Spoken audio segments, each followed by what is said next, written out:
Hey, Nathaniel, how you doing? I'm good, man. I'm good. How's everything? Very well. I mean, even if, before we continue, I just want to know your name, Nathaniel the Great. I mean, it's quite a strong sort of name to call yourself as an artist. How did it come about?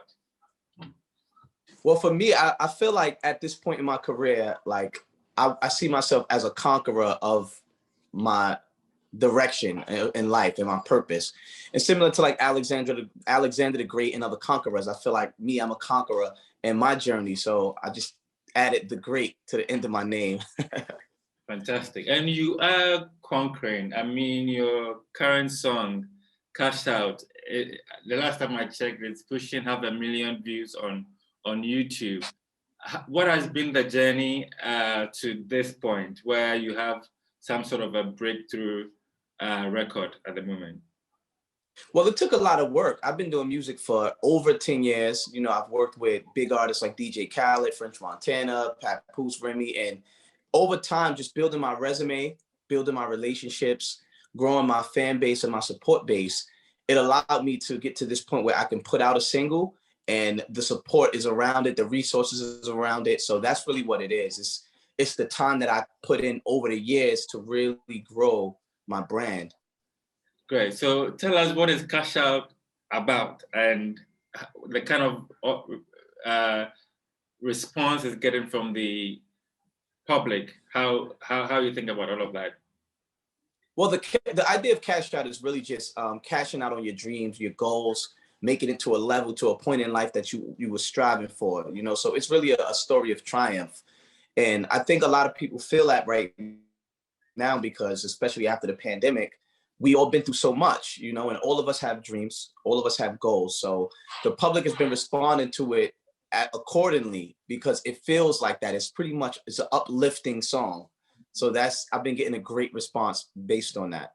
Great. And as somebody who has done this over 10 years, um, how would you describe the kind of music and your influences, the outlook? Because I'm sure growing up, the kind of music you listen to as an R&B person, it's changed over the period, and how much of that sort of the influences you picked up to now shaping what has become your own style as well? That's a good question. I mean, as an R&B artist, it definitely is hard to keep R&B alive while it's changing so much. Now you have a lot of rappers that's singing and they call that R&B, you know, and then you have a lot of singers that's rapping, they call that R&B. So it's hard to kind of keep real R&B alive. But for me, it's always been about hearing what's going on, keeping the essence of R&B and infuse it into the frequency of what's happening now. It's not easy, but once you get an idea of how to do it, I think it becomes pretty easy. And I've been able to leverage that where I can put out a song, call it R&B, people listen to it and they're like, oh wow, this is real R&B, but at the same time it has the elements of fake R&B in it to make people attached to it. And you earlier on, you did mention that as part of Gen, you are where you are now because now there's some sort of fan base, there's some sort of resources. Are you producing your music independently? Are you on a label? And what is the mix like for you? Well, for me now, I have my own label. So I executive produce everything that I put out. I promote it myself. I hire PR agents to push it, you know, so I create the team around each project myself. So my hands are fully involved in everything that's going on.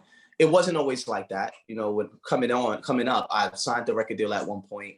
I used to have a manager handle everything and have people just, you know, it wasn't really in my control. And I was cool with letting it happen, but I learned a lot in that process. So now that I'm more mature and I've evolved to Nathaniel the Great, I've taken control over everything around me.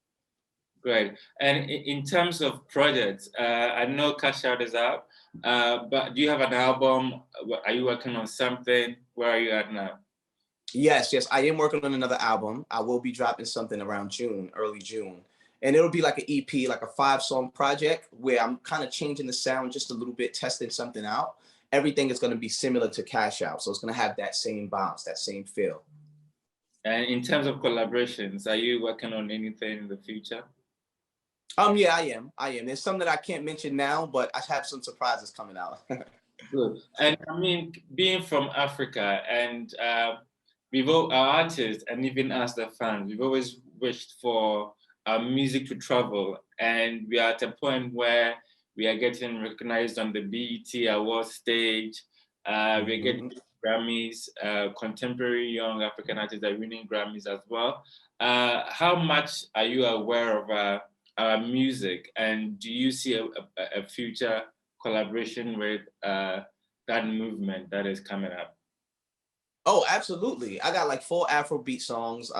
Trying to get a joint with Stonebwoy right now. I don't know if you're familiar with him, a dope artist. So yeah, Afrobeat is definitely one of the prominent genres right now. If you don't have an Afrobeat song in your catalog, you're literally missing out on what's happening right now. Great. So before the next EP, are there any sort of other projects you're working on, singles perhaps, that we should? Well, yes, absolutely. I have a song coming out soon called Blessings with my son, me and him together. My son is also an artist. His name is Zay Oblivion. So we got a single, we're gonna shoot a video together. That's coming real soon. Yes, I've been watching your post and seeing him in there. I'm wondering what he's going to say on the track, but it's an exciting collaboration to look forward to. Well, it's been fantastic speaking with you. I would let you have the last words. What you want people out there, especially those in Africa, the African audience, to take from you and your music? Man, I just want to say I appreciate all the love from everybody all across the world. I can't wait to visit Africa, come back home, you know what I'm saying, soak in what's real. And I just looking forward to everything that comes. Also, I'm proud of the music that's coming out of Africa. I just got to say that all of the artists, all of the Afrobeat, I'm here in New York and we have a ton of Afrobeat DJs that's playing it everywhere. So I got to say Africa has been really doing an amazing job at supporting its content. And it's just taking over the world right now. So salute to Africa. And anybody that want to reach me, feel free to contact me. Instagram, Nathaniel Online. And if you have an iPhone or Android, you can search Nathaniel in your phone, and I have my own app. You can download that and text me, contact me anytime. So much love. Thanks so much. All the best with everything you do. And thank you, my brother. I appreciate this.